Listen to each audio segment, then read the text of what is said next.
optimisme masyarakat harus terus dijaga.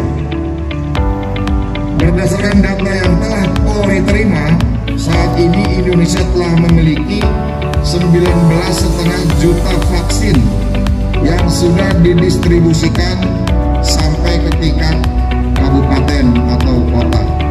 Oleh karena itu, saya perintahkan kepada seluruh jajaran Polri untuk terus melakukan pengawalan dan pengamanan baik saat pendistribusian, penyimpanan maupun nantinya pada saat vaksin tersebut diberikan kepada masyarakat. Hal ini sesuai dengan penekanan saya dalam program prioritas Kapolri melalui transformasi operasional, yakni kegiatan pemantapan dukungan Polri dalam penanganan COVID-19.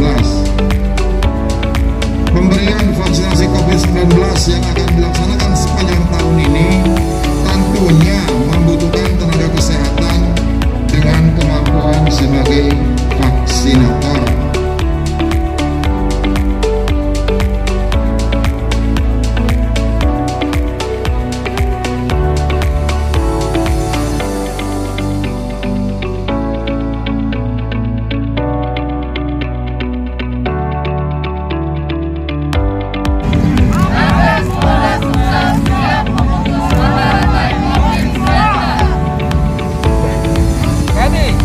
Kamtimas, Polrestabes Palembang siap sebagai vaksinator dan tracer COVID-19.